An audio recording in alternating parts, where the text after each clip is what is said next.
এই জালাহত নাথযোগী সন্মিলনীৰ 105 বৰ্ষীয় অধিৱেশনলৈকে আহি সকলোকে শুভেচ্ছা প্ৰদান কৰিলোঁ।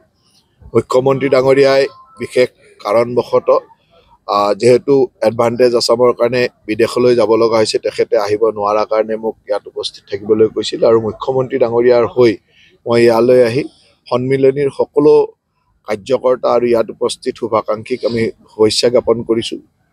এই জনগোষ্ঠীটো ভাৰতবৰ্ষৰে এটা খুব প্ৰাচীন জনগোষ্ঠী আৰু এই জনগোষ্ঠীয়ে অসমত এটা বৃহৎ সংখ্যাৰে সুন্দৰভাৱে অসমৰ জাতি গঠনত অসমৰ সকলো ক্ষেত্ৰতে সুন্দৰভাৱে নিজৰ সহযোগিতা দেখুৱাই আহিছে আৰু এই জনগোষ্ঠীটোৰ বিভিন্ন ধৰণৰ অভাৱ অভিযোগো আছে।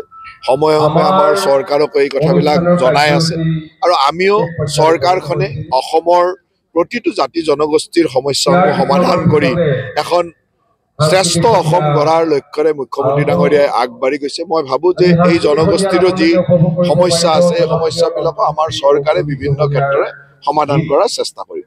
এতিয়ালৈকেতো ঘোষণা হোৱা নাই, কিন্তু হয়তো বিহুৰ পিছত বহাগ বিহুৰ পিছত যেহেতু যিকোনো মুহূৰ্ততে নিৰ্বাচন ঘোষণা হ'ব পাৰে, হয়তো ছেপ্টেম্বৰ, অক্টোবৰ বা ডিচেম্বৰলৈ যাব পাৰে, হ'ব নোৱাৰি। কিন্তু আমাৰ দলটোৱে সদায় নিৰ্বাচনৰ কাৰণে সদায় প্ৰস্তুত হৈ থাকে, গতিকে নিৰ্বাচনটো থাকিব। নিৰ্বাচনৰ লগে লগে আমি BTCত আমাৰ সাংগঠনিক কামো চলি থাকিব আৰু এইবাৰ যিহেতু BTC নিৰ্বাচনত আমাৰ সংগঠনটো আৰু অধিক শক্তিশালী কৰাৰ কাৰণে আমি চেষ্টা কৰিছোঁ, সেইবাবে আমাৰ সাংগঠনিক কাম চলি আছে।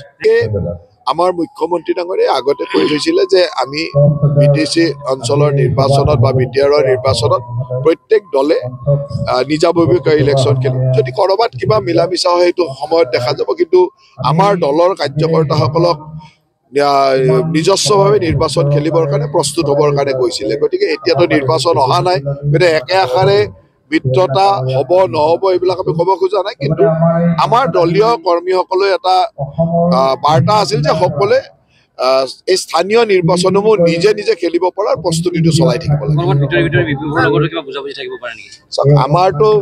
আমাৰ দলটোৱে কেতিয়াও ভিতৰে ভিতৰে বুজাবুজি নকৰে। বুজাবুজি কৰিলে সন্মুখে সন্মুখে কৰিব, নকৰিলে নকৰে। সাধাৰণতে স্থানীয় নিৰ্বাচনবিলাকত আমি কাৰো লগতে মিত্ৰতা কৰি নিৰ্বাচন খেলা নাই। যোৱা বছৰো আমি BTRৰ নিৰ্বাচন আমি মিত্ৰতাত খেলা নাই।